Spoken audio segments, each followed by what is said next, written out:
Hola amigos de YouTube, aquí nuevamente saludándoles para traerles un nuevo video de 1 hora de miedo, con otras historias de terror. Pueden visitar mi otro canal donde publico 3 historias por capítulo, el link está como siempre en la descripción. Les mando saludos cordiales a, Creepypastas de Terror, Catalina Kawaii, María Aurora Fernández, Alejandro Blanc, Elisita León, Bruja Maruja, Martín Fernández Javier Sáenz Gallegos, Mr. H, Obliti, y Humano Siniestro. Bueno amigos, sin más preámbulo los dejo para que disfruten de los relatos.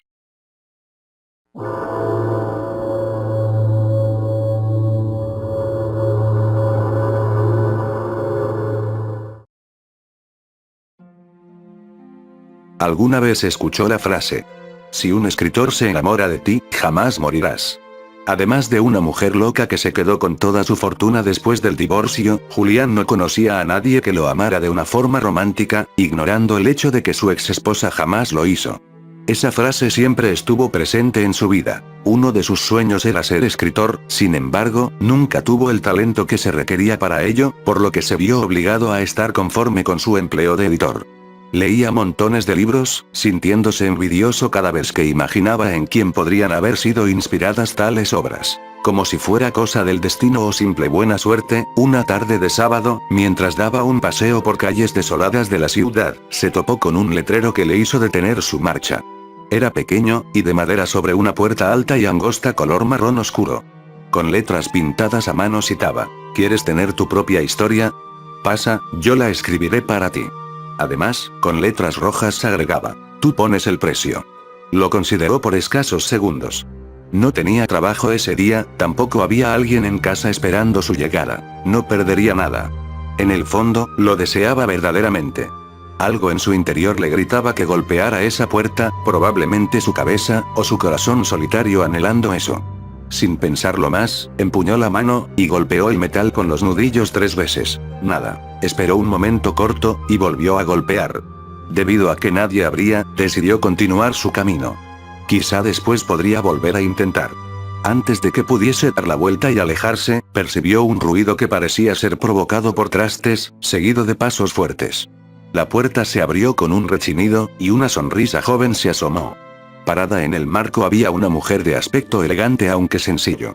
Vestía con una falda blanca hasta las rodillas, y una blusa de manga 3/4 color salmón. Llevaba el cabello sujetado en una coleta alta, y nada de maquillaje. Era bonita, pensó. También lucía como una persona agradable. El silencio se extendió entre ellos hasta que la mujer habló. ¿Viene por el anuncio? Parecía feliz. Más que eso, la emoción era palpable en su voz suave. Julián sonrió tímido, y rascándose la nuca asintió con un movimiento de cabeza. ¿Tiene tiempo?, preguntó él. Para usted, claro, exclamó haciéndose a un lado. Se dio media vuelta antes de indicarle que la siguiera al interior. Siempre tengo tiempo para las personas que vienen a eso. Últimamente nadie ha venido a buscarme, terminó de decir con notable decepción. Espere sentado por ahí, mientras le señaló un sofá. Iré a la cocina a buscar algo para tomar. Julián caminó hasta la pequeña sala, y se sentó, moviendo un pie nerviosamente. Observaba la vivienda. Era mediana, cómoda y un aroma a cítricos llenaba el aire. A su derecha, pegado a la pared, había un librero enorme repleto de libros. Reconoció algunos de los títulos. Entrelazó las manos sobre sus rodillas a la espera de la mujer. ¿Le gusta el jugo de naranja? No es natural, pero la marca es buena. Apareció ella, y colocó 2 vasos, y una jarra en la mesa de centro que había en medio de los sillones, luego se acomodó frente a él y lo observó con fijeza. Gracias, pronunció, sintiéndose incómodo repentinamente bajo la mirada penetrante. Carraspeó. ¿Pasa algo? Nada. Estoy grabando su rostro, respondió con naturalidad. Necesitaré recordarlo perfectamente al escribir. Pero, ¿sabe? Creo que será difícil, pues usted no tiene facciones muy comunes. Bueno, si quiere, puedo quedarme hasta que termine. Tengo el día libre, si le parece, propuso con voz vacilante.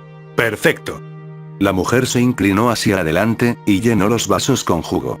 Seguro que no tardaré, pero antes debemos tener una conversación para averiguar algunas cosas sobre usted, dijo mientras le pasaba una de las bebidas. Tuvieron una charla mucho más amena de lo que imaginó, tanto que 1 hora se escurrió volando. Ella le dijo que se llamaba Laura. quiso saber más, pero no lo dejó, alegando que la conversación debía girar en torno a él, y nada más. Desapareció unos minutos para después volver con un cuaderno de pasta blanda y una pluma de tinta negra. Se sentó frente al escritorio que reposaba en una esquina de la casa, y le dijo que esperara. Antes de empezar a escribir, se volvió hacia él con ojos brillantes. ¿Cuál es su género favorito dentro de la literatura?, cuestionó. Inicialmente pensaba responder que el terror, pero decidió ser sincero. Me gusta el romance. Lo romántico me encanta.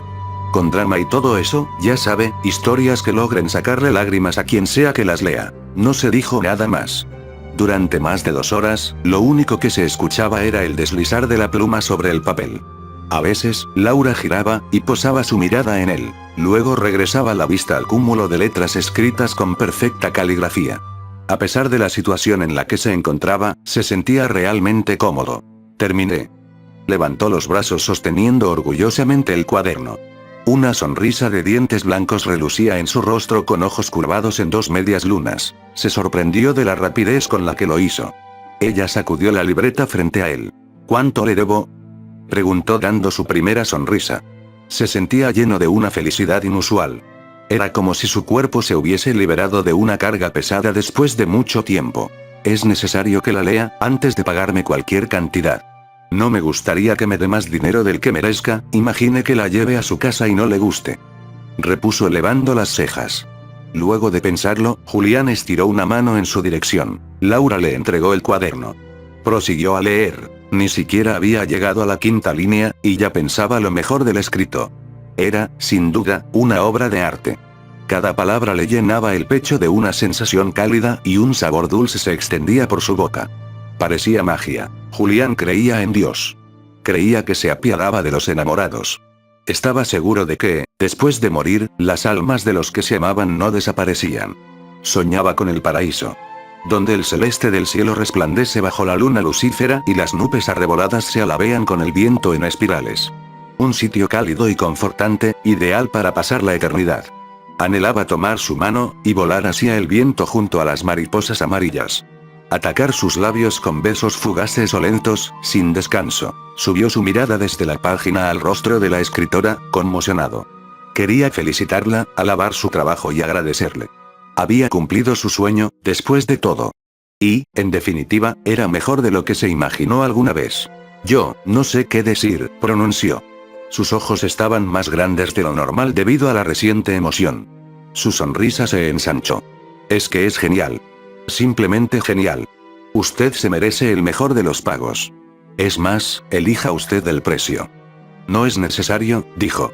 El precio ya ha sido pagado. Julián no entendió la frase. No hasta que se encontró atrapado, siguiendo un guión al que poco después se acostumbró. Las palabras ya se sentían familiares saliendo de su boca. Con el tiempo, se aprendió de memoria cada acción, se apegaba a ello cada vez más, pues, aun si quisiera, no podía hacer uso de su voluntad entre las rejas de papel en las que se hallaba encerrado. Todo lo que alguna vez soñó se difuminó en la nada, como los rayos del sol bajo la luna. Después de morir, su alma se encontró en un sitio que nada tenía que ver con lo que imaginó. No se suponía que sería así. Entonces, luego de un largo viaje que no valió la pena, Julián comprendió que ella no lo amaba. Fin. Y luego de la palabra fin, la historia se repetía siguiendo la línea de un círculo sin fin. Y la existencia de Julián, se había convertido en simple tinta.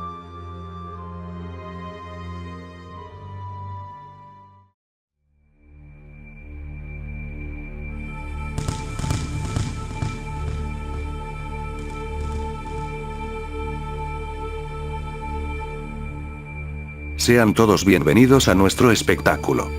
Son las palabras del anunciador de la función, al cual la gente no puede ver, el público aplaude sin saber por qué, pero cuando alguien se para en el escenario a saludar uno debe responder de alguna forma, así que todos aplauden.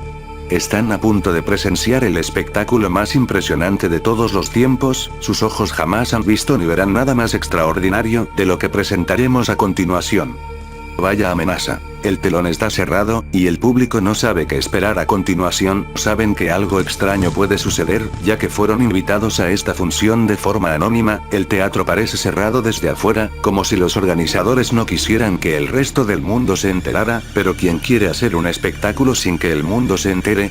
tiempo que tiene esta gente en especial para poder observar este espectáculo que prometieron tan fabuloso?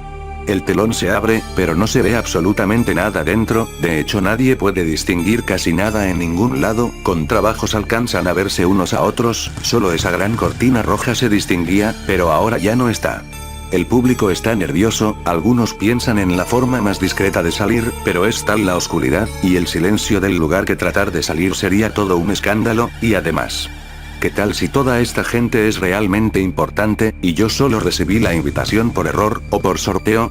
Se preguntan sin saber que nadie pagó su estadía aquí, todos recibieron solo un boleto, y de forma anónima. El vacío y el silencio parecen eternos, hay quien está realmente asustado, algunos tosen con la esperanza de que algo se escuche como respuesta, pero todos tienen miedo de hacer movimientos, o sonidos drásticos. Un hombre en la segunda fila siente que no puede más, es un hombre gordo y calvo, trae puesto un suéter de esos que tejen las abuelas para Navidad, y usa unos gruesos lentes que le hacen ver unos diminutos ojos que no paran de moverse de manera nerviosa, comienza a sudar, y su corazón late como nunca antes lo había sentido, parece que este quisiera salir de su cuerpo y echar a correr. La angustia y la incertidumbre están a punto de hacerlo enloquecer, cuando de pronto algo comienza a distinguirse en el escenario, es como si un ciego recuperara la vista. Se ven apenas unos bosquejos de luz, que comienzan a tomar forma, para el asombro del público, cuando logran distinguir lo que aparece es un reloj digital enorme que está corriendo. El reloj marca 00 y 57 segundos, el público se da cuenta que solo llevan ahí 57 segundos, el reloj cambia 58, 59, y por fin al minuto. La gente está apenada, no pueden creer que se estaban volviendo locos, y solo ha pasado un minuto en completa oscuridad. El reloj se apaga, y comienzan a encenderse luces en el escenario, pero no hay nada ahí, solo luces blancas que apuntan directamente al público, y ahora la gente se tapa los ojos por tanta luz. Son tantas las luces que no saben de dónde vienen, y cuando más preocupados están en su vista el silencio se rompe con un sonido similar a un silbido, casi inaudible pero todos lo perciben, es un sonido que pareciera rodearlos, es como si girara alrededor de ellos, hay quienes piensan. Qué buen sistema de audio, pero el asombro les dura poco, ya que el silbido comienza a aumentar su volumen. El público piensa que es suficiente, que ya es hora de que el maldito espectáculo comience, y se dejen de juegos, pero el sonido no para, y se hace cada vez más intenso, todos cubren sus oídos pero no funciona. La gente comienza a gritar, piden que se detenga, pero se dan cuenta de que no pueden oírse a sí mismos ni a los demás, el silbido lo abarca todo. Un joven de las últimas filas de la sala, trata de buscar dónde están las bocinas, la demás gente no está muy segura de lo que trata de hacer, y es que de qué le servirá la bocina si no puede alcanzarla. Pero su esfuerzo es en vano, no logra encontrar nada, así que sale de su asiento para buscar la puerta, pero en la parte de atrás también hay luces apuntándolo, y no puede ver nada a su alrededor. Lo único un poco visible es el techo donde buscaba las bocinas. El joven cae al suelo desconsolado en llanto, la gente está en pánico, comienza a correr y a tratar de buscar una salida, pero no hay forma de salir, está completamente cerrado el lugar, así que deciden escapar por el escenario, la primera persona en intentarlo es una mujer de mediana edad, corre con todas sus fuerzas hacia el escenario.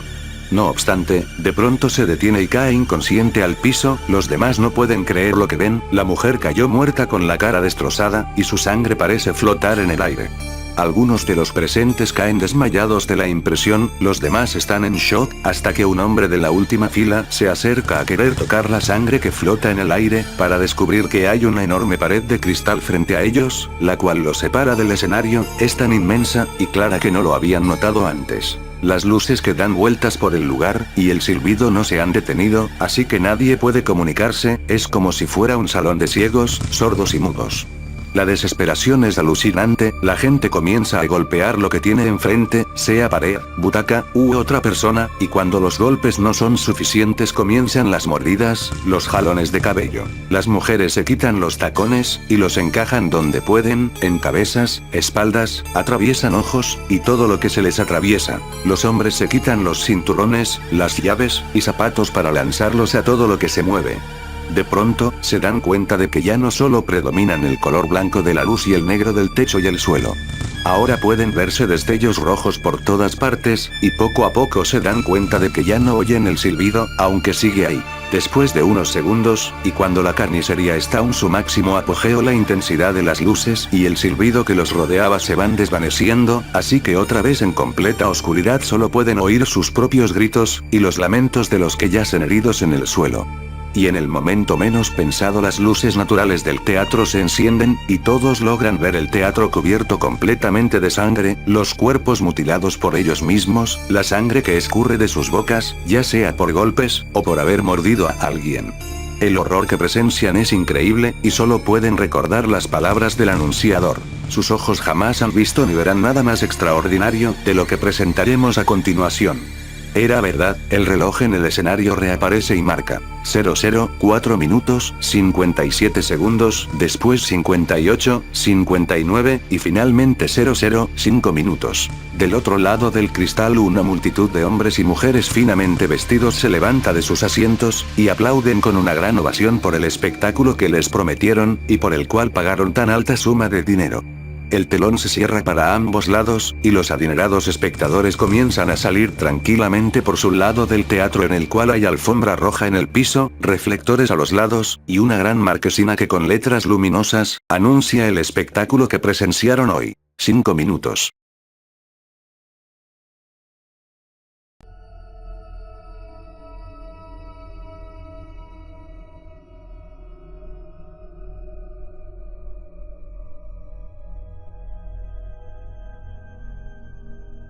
Dos amigos encuentran enterrada en el bosque una extraña muñeca tuerta que parece haberse convertido en la casa de cientos de gusanos y bichos.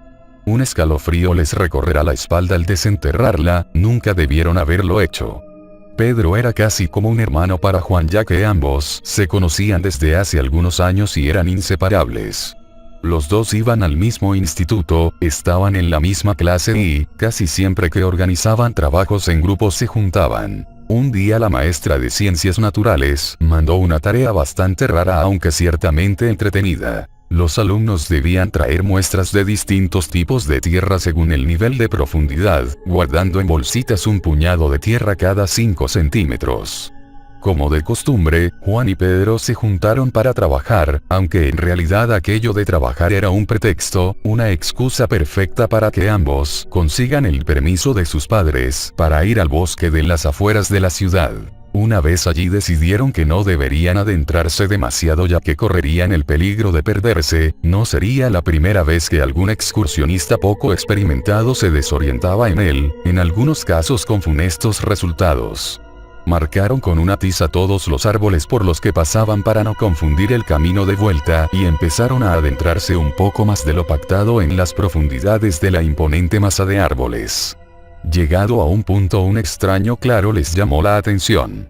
Este sitio es perfecto para excavar, aquí seguro que no nos molestan las raíces de los árboles y además esas piedras parecen cómodas y podemos sentarnos a comer un bocadillo, dijo Juan.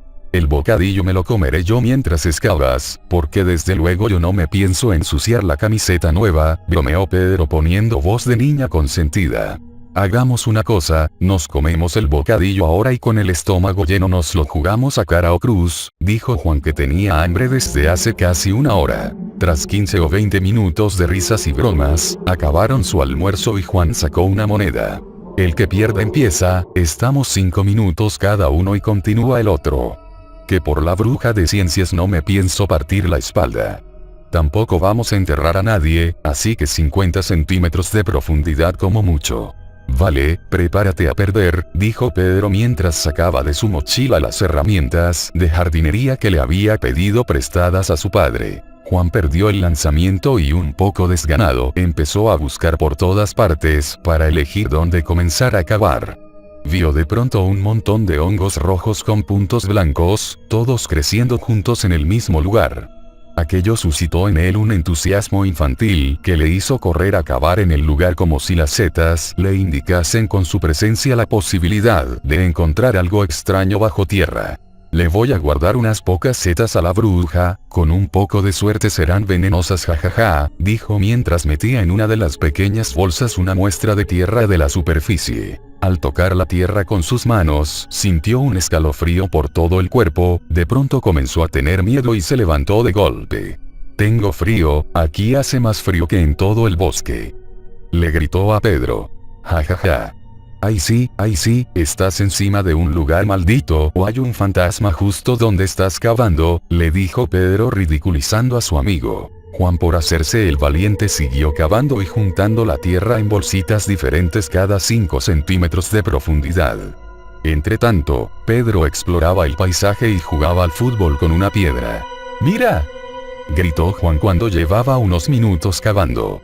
Pedro fue corriendo a ver lo que Juan le mostraba con tanta exaltación, una muñeca pelirroja de unos 30 centímetros. Al mirarla sintió que un escalofrío le recorría la médula y que el asco se anudaba en su cuello como una larga escolopendra llena de punzantes y grotescas patas. ¡Ah, suelta eso!, exclamó Pedro con una mezcla de terror y asco mientras se apartaba de aquella repulsiva muñeca tuerta que Juan sostenía en su mano. Juan, que parecía confundido, miró de nuevo a la muñeca y la soltó horrorizado al ver lo mismo que Pedro. Gusanos, enormes gusanos blancos.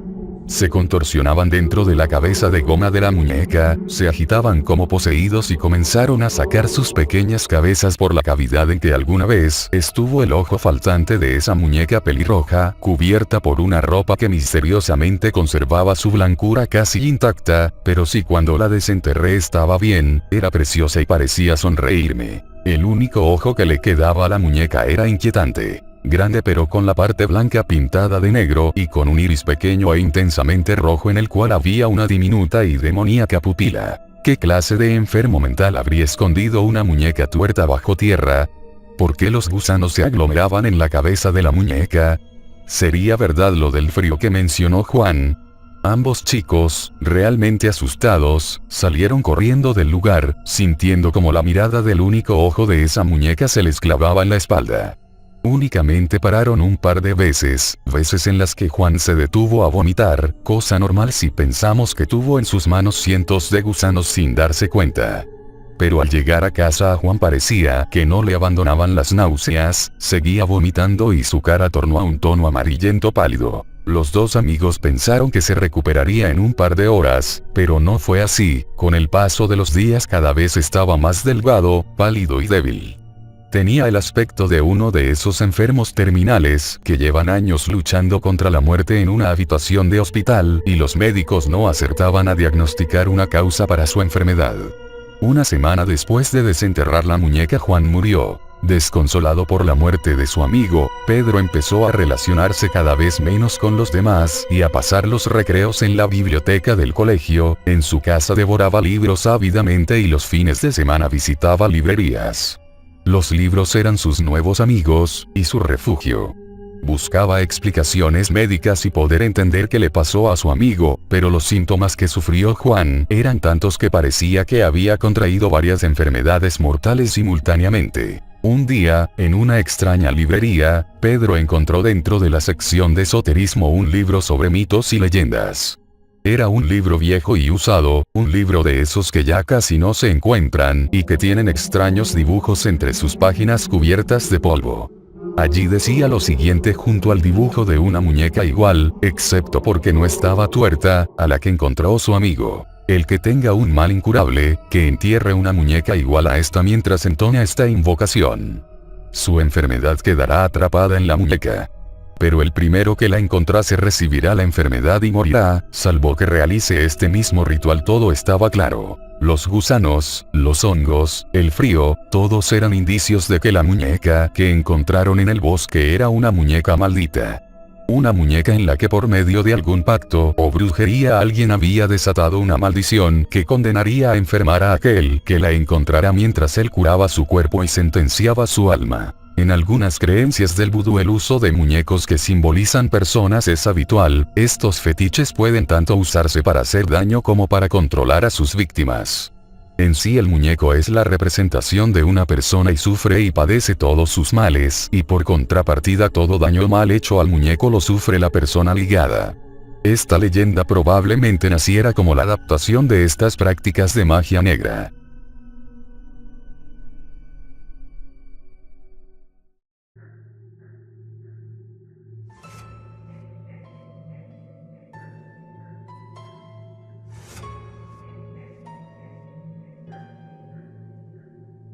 Al fin había terminado ese tedioso trabajo. Hoy era uno de esos días en los que simplemente caminar por la calle era equivalente a tomar una ducha. La humedad presente era tal que el señor plomero se sentía atravesando gelatina viscosa e invisible. Los 40 grados que hacían en la calle no hacían más que distorsionar el pavimento y convertir el centro urbano de la capital federal en una suerte de escenario postapocalíptico de guerra nuclear, en el cual los desgraciados sobrevivientes no hacían otra cosa más que vagar de aquí a allá con caras agobiadas y corbatas demasiado apretadas. Nadie se detenía más de lo necesario y, contrario al bullicio que normalmente toma lugar en aquella zona rebalsada de actividad, era notoria la falta de voces gritando, hablando por teléfono, y de cualquier tipo de conversación humana, de hecho. Al contrario, el ruido de los motores de autos, colectivos y camiones era predominante. Había llegado aproximadamente a la 1 de la tarde a aquel antiguo edificio, vestigio del antiguo diseño señorial que predominó en Argentina hacía menos de un siglo, al que ingresó luego de intercambiar algunas palabras rápidas con el encargado sobre el problema en las tuberías del sótano. Dedicó 40 minutos apantallándose con la mano en un intento vano de juntar un mínimo de aire potable, resollando por el olor a podrido, y estirándose el cuello del mono de trabajo un mínimo de 30 veces antes de terminar el arreglo. Necesitaba una ducha con urgencia, pues sospechaba que esos 40 escasos minutos ahí abajo habían fermentado un equivalente a 100 años, al hedor esparcido por sus axilas. Era evidente la mancha de sudor que se había expandido rápidamente por la ropa, y cualquiera diría que ese detalle era algo que no podía faltar en el uniforme de un plomero, al igual que la despreciada y famosa raya del culo, y de eso él estaba muy orgulloso, pues se mantenía en un estado físico óptimo para su edad, y todavía no contaba con los famosos flotadores que propiciaban a mostrar la parte baja de su anatomía. Sin embargo, y a pesar de su profesión, el señor plomero era de esos raros especímenes que nunca terminaban de acostumbrarse a la suciedad inevitable que conlleva su actividad, y no era extraño para él ducharse entre cada trabajo terminado. Una vez juntadas todas sus herramientas, y con su caja en mano, echó un último vistazo a su obra de arte del día. La terminación del pegamento había quedado un poco menos que perfecta. Subió las escaleras rápidamente, ansioso de dejar de respirar aquel aire viciado. Recorrió un pasillo, y abrió una puerta, más aliviado, encontrándose en el largo hall del edificio. El conserje no estaba allí, pero había dejado una nota en el escritorio de vigilancia, que escribía: regreso en 10 minutos. En el lugar habían varios sillones de cuero esparcidos a lo largo, sin embargo, y a pesar de estar tentado, no se sentó. Corría el riesgo de dejar el mueble con olor a pasta y sudor, y más terrible aún, manchas de grasa. Así que se acercó a las puertas de vidrio abiertas que daban a la calle, y apoyó la caja de herramientas en el suelo. El calor seguía siendo igual de atroz que hacía un rato, y esa, al ser una callejuela estrecha, provocaba que el humo de los autos y colectivos que pasaban tardase un tiempo en disiparse. Divisó una roticería pequeña en la vereda de enfrente, de la cual escapaba un fuerte olor a aceite frito. Un cartel mostraba una oferta bastante tentadora de milanesas con papas fritas, así que sacó su billetera del bolsillo, cuando escuchó casi al lado de su oído el sollozo de una mujer. Se giró bruscamente, encontrándose con la pared del costado de la puerta. No había nadie allí, pero el volumen de la voz que había escuchado había sido casi como si le estuviesen susurrando al oído, no entraba en la categoría de conversación a una distancia normal. Y lo escuchó nuevamente. Una mujer que no solo parecía que lloraba, sino que se ahogaba. Ruidos entrecortados, y gorgojo de saliva mezclados con jadeos sonaban muy cerca de él, pero de una manera muy peculiar, como si terminó de descifrarlo girándose hacia la pared contraria, quedando de frente con la placa dorada con botones de la cual salían aquellos ruidos mezclados con la estática inconfundible de las radios. El sonido salía de las ranuras del portero metálico destinadas a comunicar a los residentes con los recién llegados. El plomero se acercó rápidamente a una vez que su cerebro elaboraba varias teorías, siendo la más factible de ellas que se tratase de una persona con una emergencia de salud. Un ataque de asma, una reacción alérgica o peor aún, un paro cardíaco. Sin embargo, y como pasa a menudo en situaciones de este tipo, su cerebro no se detuvo allí, sino que surgió veloz como un rayo la palabra asesinato cual cartel de neón rojo anunciando que había habitaciones disponibles. Imaginó a la víctima, una mujer joven, huyendo de su marido, el cual, luego de haber descubierto mensajes sospechosos en su celular, no había podido controlar su furia, alimentada por el herido orgullo, y se había abalanzado contra ella persiguiéndola hasta la cocina, el lugar donde usualmente se hallaban los teléfonos porteros. Forcejeos apresurados, ella no puede apartarlo, en la lucha su espalda choca contra dicho teléfono, descolgándolo. Y el asesino la estaba estrangulando en ese preciso instante. Señora. ¿En qué departamento está? El plomero gritó acercando el oído a la placa para oír más sonidos angustiantes. Después de unos interminables segundos en los que solo pudo escuchar la estática, surgió la voz de la mujer que casi, de manera inentendible y con un aliento casi inexistente, logró articular. Séptimo B, y luego, estática. Consideró en ir a buscar al conserje, pero descartó esa idea rápidamente. Si de verdad alguna de sus teorías era correctas, esa mujer necesitaba de su ayuda con urgencia. Mientras corría hacia el ascensor al final del pasillo, surgió un pensamiento en el fondo de su cabeza.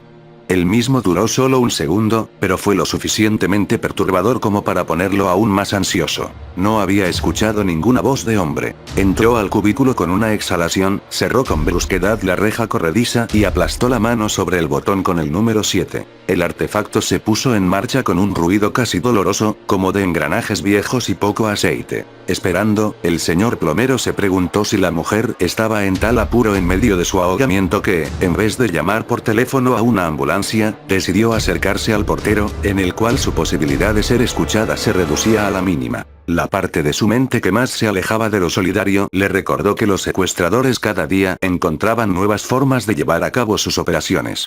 Si esta era una nueva estrategia, no la encontraba del todo efectiva, ya que él podría haber decidido llamar a una ambulancia o al conserje. Sus cavilaciones aún estaban en marcha cuando el aparato finalmente, con una sacudida, se detuvo en el séptimo. Corrió la reja de un tirón y se apresuró al pasillo, divisando la puerta que él buscaba a solo unos metros. La puerta estaba entornada, cosa que le extrañó, pero sin darle muchas vueltas ingresó al departamento de una zancada. Inmediatamente, sintió náuseas por la ola de hedor pútrido que le chocó en la cara. Una mezcla entre humedad, encierro, comida podrida y algo más que no lograba identificar, pero parecido al olor que largan los animales en el zoológico. Estaba todo a oscuras, excepto por la luz amarillenta de una lámpara encima de una mesita en el espacio que él reconoció como el living y la que entraba desde el pasillo. A su derecha estaba la cocina con la puerta abierta en su totalidad, y el teléfono colgaba del cable torsado conectado a una placa dorada con un botón, lo cual era lo único que llegaba a distinguir con claridad, junto con los azulejos. El único sonido presente era su propia respiración y la estática del auricular. Se acercó cautelosamente a la entrada de la cocina, cuando sintió algo blando debajo de su bota. Apartó el pie con rapidez, esperando encontrar una rata muerta o algo por el estilo, pero lo que vio fue algo muy distinto. En un primer momento, pensó que se trataba de una larva grande y blanca, pero se trataba de un dedo. Un dedo casi explotado por el peso de su bota. Sintió como la bilis se le subía por la garganta, dejándole un sabor amargo y asqueroso en la boca. Se dio media vuelta, reprimiendo las ganas de devolver su desayuno. Ya estaba llegando a la puerta cuando escuchó la voz de mujer más seductiva que había oído en toda su vida. La misma tenía esa distorsión característica de las radios y provenía, cómo no, del auricular colgante. Bonita obra de arte tienes allí. Sí, esa desagradecida se lo merecía. Llenarle los pulmones de cemento fue una idea muy ingeniosa para conservar su pose. La voz hablaba en un tono sensual y atrayente, y aunque el señor plomero se considerase una persona bastante imperturbable, aquello lo descolocó por completo. Su corazón se saltó un par de latidos, le faltó el aire y sus piernas temblaron. Y no era precisamente porque una voz le estuviese hablando desde un auricular en un edificio en medio de Buenos Aires. Y ella también, podría haber dicho que no desde un principio. Tuvo lo que se merecía.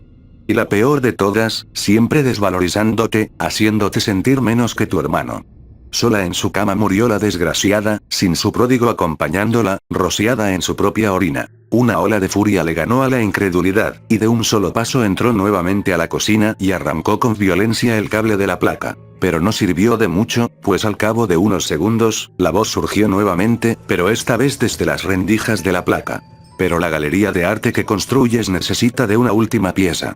Una que opaque a todas las demás, pues mujeres sin valor solo pueden ser embellecidas hasta cierto punto. Y de las rendijas, junto al botón, surgieron un par de dedos largos y estilizados con las uñas pulcramente pintadas con esmalte rojo, moviéndose insistentemente y golpeando contra la placa de metal. El conserje no volvió a encontrar al plomero, aunque su caja de herramientas estaba en la puerta del edificio. Llamó a su agencia, pero ellos tampoco podían localizarlo, pues su celular estaba apagado y tampoco había hecho acto de presencia en el lugar.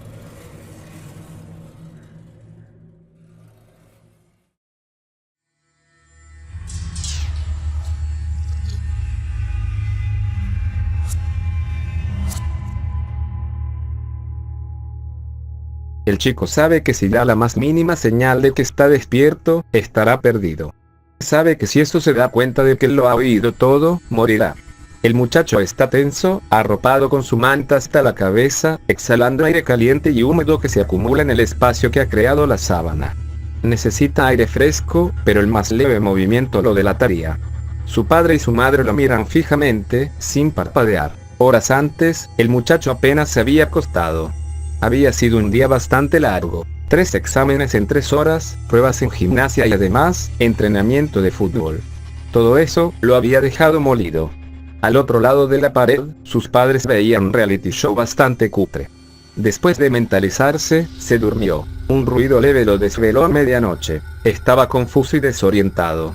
Seguía escuchando el ruido, el cual parecía provenir del salón. Poco a poco abrió la puerta, y caminó a través del oscuro pasadizo que llevaba al centro de la casa. El ruido se hacía cada vez más intenso y desagradable, similar al de los huesos al romperse. Lentamente, asomó la cabeza por la esquina. Horrorizado, descubrió el epicentro del ruido. Una masa de unos 2 metros estaba de pie, inmóvil. En su mano se encontraba el cuerpo sin vida de su padre. Tenía el pecho perforado y las extremidades destrozadas. A sus pies, estaba el cadáver de su madre partida por la mitad. El muchacho sintió la necesidad de gritar, pero sabía que si lo hacía no iba a contarlo. Intentando no hacer mucho ruido, el chico volvió a la habitación y se acostó de nuevo. «Es todo un mal sueño», se decía a sí mismo. «Mañana todo volverá a la normalidad». Aterrorizado, escuchó las fuertes pisadas del monstruo que acababa de asesinar a sus padres. Actuando por instinto, se tapó con la sábana y se hizo el dormido. Escuchaba cómo, poco a poco, esa cosa se acercaba. La tenue luz que ofrecía la luna le permitió ver lo que la figura hacía. Aquella cosa se quedó quieta al lado del mueble. Respiraba profunda y roncamente mientras miraba hacia la cama. El chico, haciendo un esfuerzo inhumano, contuvo sus ganas de gritar y de correr. Cuando la bestia, por un motivo u otro, salió de la habitación, el chico saltó de la cama y observó por la puerta como la masa de carne se alejaba y se dirigía al salón. 10 segundos después, se dio cuenta de que volvía y el muchacho regresó al colchón, cogió la sábana, y se tapó hasta arriba. El engendro entró de nuevo en el cuarto, llevando en su mano alguna cosa. El joven escuchaba cómo manipulaba algo. La fiera volvió a salir. El chico se destapó, y pudo observar la macabra escena. El cuerpo sin vida de su padre estaba sentado con el cuello roto, y la cabeza mirando hacia el lecho. Otra vez, intentó no gritar. El monstruo volvió en una segunda ocasión, ahora con el torso arrancado de la madre, el cual puso al lado del padre. También tenía la cabeza en dirección a la cama. La gigantesca figura se agachó y en ese momento el muchacho se arropó totalmente. Notó cómo la bestia se alzaba y se acercaba hacia él.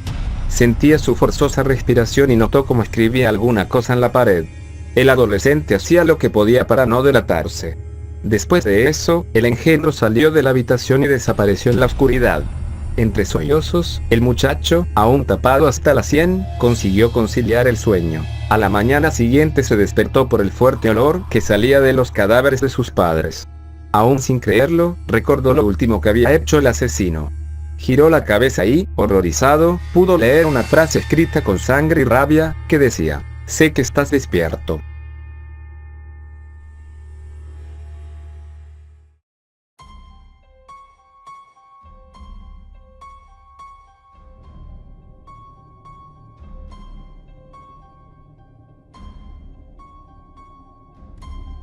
Me había ido a celebrar los 15 años de una amiga, mientras que mi hermana se quedó a dormir en la casa de una de sus amigas.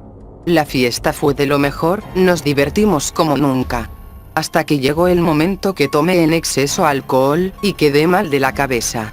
Pregunté a mi amiga que si podía retirarme en consecuencia de mi malestar, y me lo permitió sin problema. Al llegar a mi casa noté que no estaban mis padres, no me pareció raro. Seguro tuvieron una reunión importante o salieron a alguna parte. De todos modos, eso no me preocupaba mucho. Después de un rato de estar viendo tele, algo que había mostrado ser relajante para mí en estas situaciones, escucho abrir la puerta. Era mi madre y mi padre. Se miraban angustiados, mi madre me abraza de inmediato y me parece escucharlos hablar. Parecía importante, pero no entendía nada. Caí inconsciente luego de poco, seguramente por mi borrachera. Al amanecer estoy en mi cuarto, mi hermana me despertó diciéndome, despierta dormilona, típico de ella. Le mandé al carajo y me fui a desayunar. Tenía la intención de ocupar el baño, pero mi madre se me había adelantado.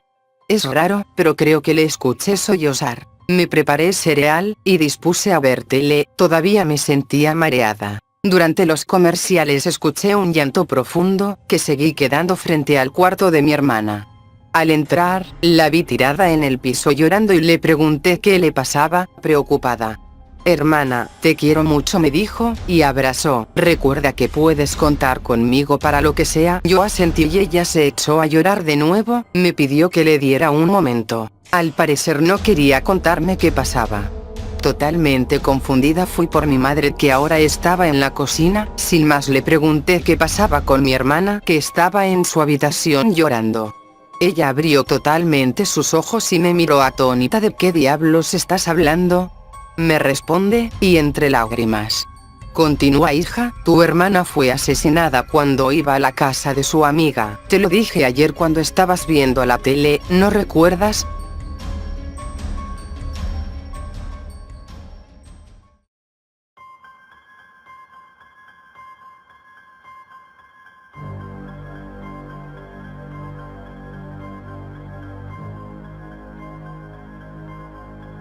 Con un desgastado lapicero, anotó en una libreta el importe de su último viaje, después hizo la suma, y una expresión de preocupación se dibujó en su rostro. Aún le faltaba una cantidad considerable de dinero para completar su cuota e irse tranquilo a casa. Antonio estiró sus piernas para relajarse un poco, llevaba ya varios minutos sentado en una silla destartalada de plástico en la estación de taxis donde trabajaba, somnoliento por lo fatal de trabajo y el calor abrasante. Miró alrededor y vio el despachador de agua vacío. Hurgó en su bolsillo para sacar un par de monedas para dirigirse a las máquinas expendedoras de refresco que estaban afuera. El cielo estaba despejado completamente, solo un par de nubes blancas se asomaban discretas, pero en su mayoría había un azul profundo por todo lo alto. Antonio seleccionó su bebida favorita de la máquina cuando una mano fuerte se posó en su hombro y lo sacó abruptamente de sus pensamientos. Al volverse, un hombre joven y muy bien vestido le sonrió. Buenas tardes, ¿es usted conductor de taxi? Sí, así es. ¿Deseaba usted algún servicio? Claro, sonrió de nuevo. Necesito que nos lleve a Sierra. Antonio meditó un momento, una señora con una niña se acercaron a ellos, y lo saludaron secamente. Le voy a ser franco, dijo Antonio, ir a la sierra en taxi es muy caro, estamos hablando de un viaje de 1 hora u hora y media. Puedo llevarlo a la estación de autobuses y de ahí tomaría uno que lo deje en el poblado de San Juan, es la mejor entrada a la sierra. El hombre lo miró fijamente. Le volvió a sonreír mostrándole los dientes. ¿Cuánto ganas en una semana, amigo?, preguntó el hombre con son altanero. El conductor hizo un cálculo elevado, y le dio una cifra alta. El hombre soltó una carcajada tan sonora que hizo que los transeúntes voltearan rápidamente. Se buscó dentro de la chaqueta, sacando un fajo de billetes muy grande para ponérselo en las manos a Antonio. Esto es más de lo que ganarías en un mes, le dijo con suficiencia, solo te pido que me lleves ahí antes de que se meta el sol, tengo mucha prisa. En la mente de Antonio había confusión, no sabía si aquello era un golpe de buena suerte o algo muy extraño estaba pasando.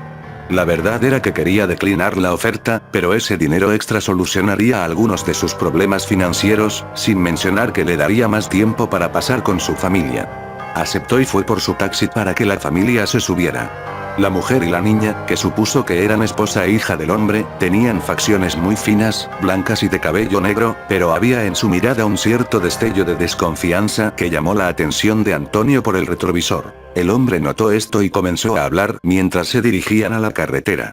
Soy profesor de la universidad, explicó, voy con unos colegas a ver los resultados de un estudio que realizamos en la sierra. Antonio le preguntó su nombre y él solo le respondió que era Martín.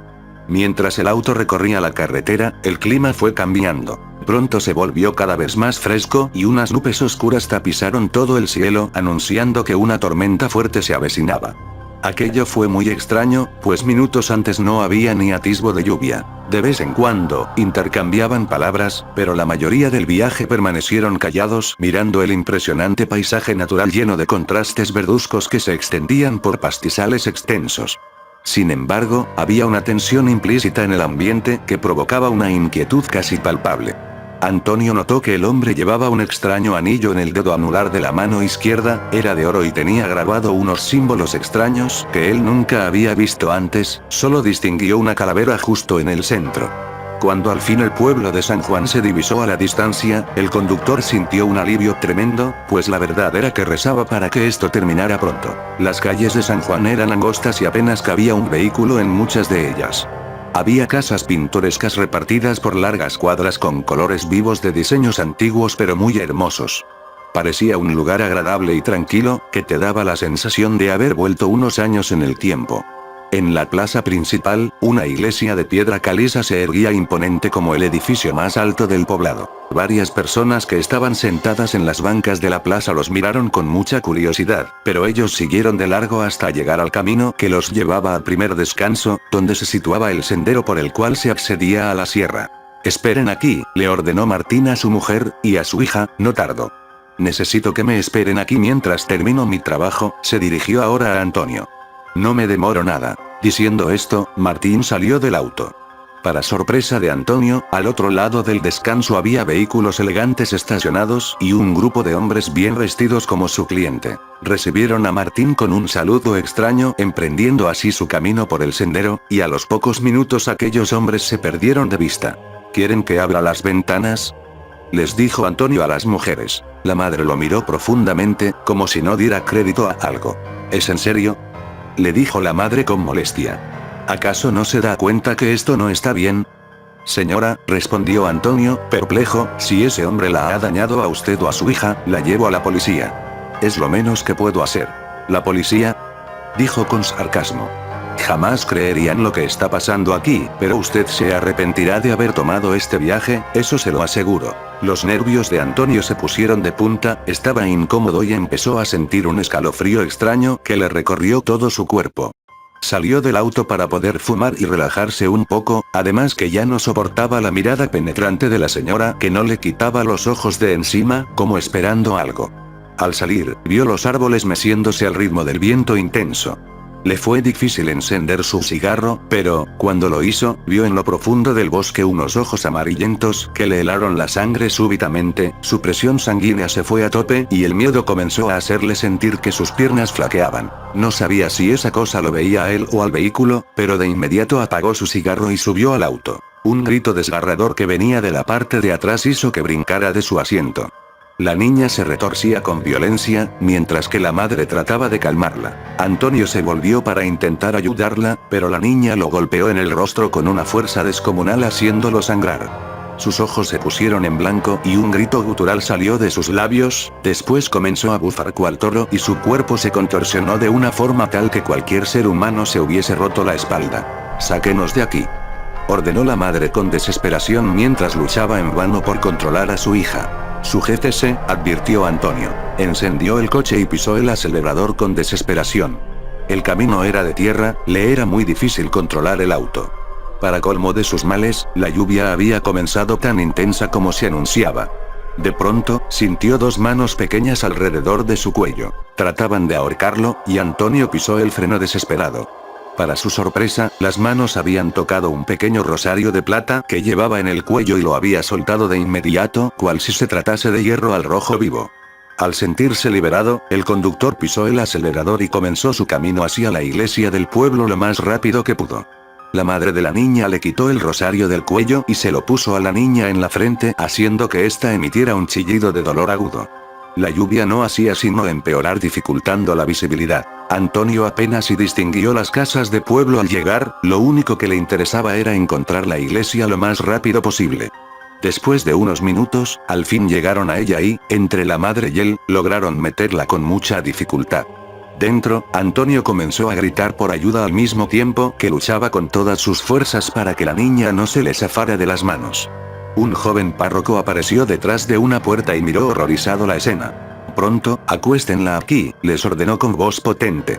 Iré por mis cosas. Diciendo esto, fue al altar, y sacó un frasco, 2 Biblias y un crucifijo. Entregó una Biblia a Antonio y le pidió que respondiera cuando él se lo pidiera. Comenzó el ritual mientras la niña se zarandeaba violentamente de un lado a otro gritando improperios contra los presentes. Antonio respondía cada vez que el padre le pedía, la madre de la niña lloraba con impotencia mientras rezaba implorando piedad por su hija. La niña intentaba con todas sus fuerzas sobrenaturales liberarse, gritaba con voces que no eran las de ella, todas diferentes que hablaban latín con fluidez. Solo el padre entendía los horrores que estaban diciendo. Esta había comenzado a morderse a sí misma buscando lastimarse lo más posible, la madre gritaba horrorizada ante semejante acción.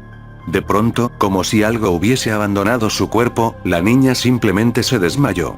El silencio espectral se apoderó de la iglesia, todos la miraban con miedo y expectación, como si esperasen lo peor. Sin embargo, nada pasó.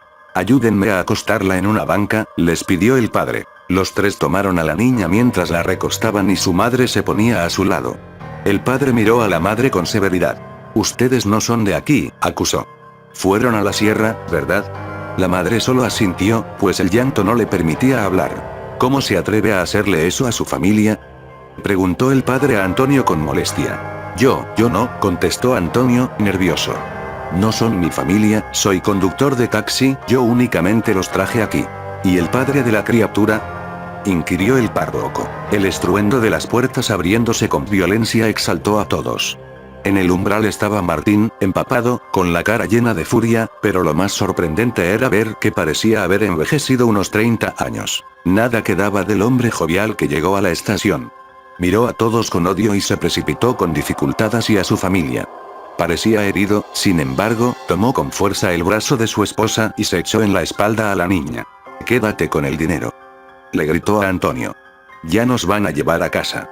Diciendo esto, se llevó a rastros a su hija y a su mujer, quien lloraba desconsoladamente. Cuando salieron, se podía aún escuchar el llanto de la mujer a la distancia. El párroco le dio unas palmadas en la espalda a Antonio y lo invitó a sentarse. Siéntate, hijo, pidió. Debes estar mal. ¿Qué fue eso?, preguntó Antonio, aún en shock. El padre lo llevó a una de las bancas, después le trajo un vaso con agua mientras Antonio trataba de asimilar lo que estaba pasando. ¿Dónde los encontraste?, preguntó el padre. En la ciudad. El hombre, creo se llama Martín, quería venir a la sierra con urgencia, explicó. Me ofreció mucho dinero y acepté, pero algo era raro. Decía ser un profesor, pero en el inicio del sendero se encontró con otros hombres muy bien vestidos como él y se adentraron en el bosque. Después pasó todo esto. ¿Llevaba un anillo de oro? Antonio lo miró con asombro. Así es, contestó. El padre solo movió la cabeza de un lado a otro en signo de desaprobación. No sé cómo explicarte esto, comenzó, tal vez pienses que soy joven e inexperto como padre, pero en este pueblo he visto tantas cosas que mis colegas más experimentados ni en sus peores pesadillas se imaginan, se aclaró la garganta. Quiero que sepas por qué ese hombre hizo lo que hizo y que entiendas qué pasa aquí. La codicia y la carencia, continuó, son 2 males que juntos abren la caja de Pandora por sí misma, la combinación de ambos desata una catarsis negativa que nos envenena cuerpo, alma y espíritu. Desde que llegué a San Juan, he visto a personas perderse en sus males y hacer cosas increíblemente terribles. Por desgracia, esto no ha parado ni parará nunca mientras sigamos alimentándolos. Lo que te voy a contar no es para que te convenzas de seguir a un dios en específico, lo único que quiero es advertirte de los peligros que hay ahí afuera. La sierra, desde tiempos remotos de antiguas civilizaciones, ha sido testigo silencioso de muchos acontecimientos, pero en particular ha presenciado cruentas batallas desde que se tiene registro de algún asentamiento por esta zona. Como tal, esto ha creado energía especial en ella, tan especial que El padre dudó un momento, después miró a Antonio con intensidad. Ese hombre no ha venido aquí porque sea un profesor, o por algo bueno, ese hombre ha venido a cumplir su pacto con el mismísimo demonio. Antonio abrió los ojos de par en par, no podía dar crédito a lo que sus oídos acababan de escuchar. Sin embargo, el padre lo miraba con sinceridad. Antonio no pudo articular palabra alguna. «Sé lo loco que suena», dijo el párroco, «yo mismo no lo creía hasta que la gente arrepentida de lo que había hecho acudía a mí pidiendo ayuda. En algunos casos funcionaba, pero en otros era simplemente demasiado tarde. Te puedo decir que, en el pueblo, es un secreto a voces lo que pasa, pero por miedo no se habla de ello. Cuando tú subes a la sierra queriendo hablar con el maligno por primera vez, una cueva aparecerá frente a ti.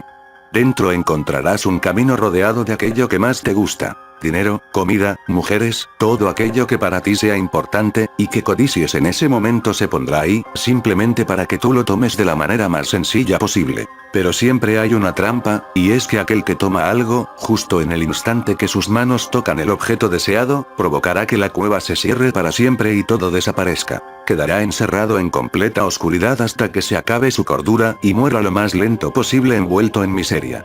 Si resistes la tentación, llegarás a un altar, donde el maligno estará sentado en un trono de piel y sangre, dispuesto a concederte hasta el más bajo de tus deseos, pero con una condición. Las velas que iluminaban la iglesia comenzaron a titilar de manera constante y violenta. El padre miró con atención alrededor como si ya supiera lo que estaba pasando.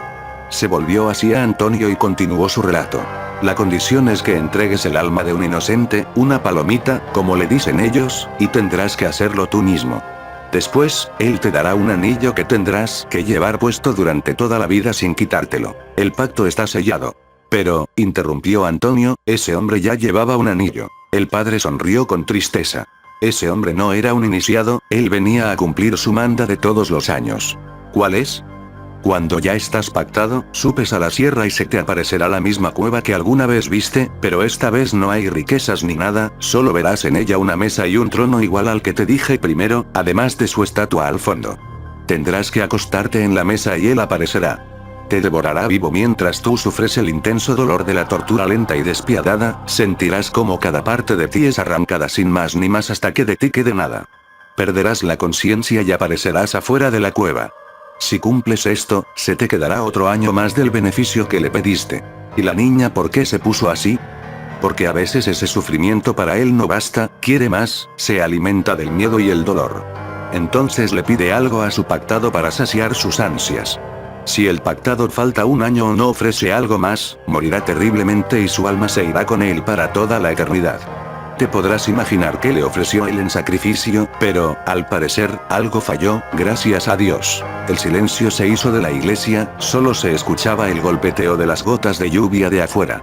Antonio no podía asimilar todo lo que le acababan de contar, pero no dudaba de su veracidad por todo lo que había visto esa tarde. Así que, hijo, por favor, advirtió. Si alguien te pide que lo traigas a la sierra de nuevo, nunca lo hagas. Quédate aquí, y vete tranquilo a casa mañana, sobre todo debes tener cuidado. Antonio lo miró y asintió. Esa noche se quedó en la iglesia, pero no pudo dormir pensando en el rostro de la niña. A la mañana siguiente, quemó todo el dinero que el hombre le había dado junto al padre, y jurando jamás volverse a aparecer por ahí, se fue a la ciudad. Por desgracia, el padre se enteró después que Antonio jamás llegó a la ciudad, y que nunca se volvió a saber de él jamás.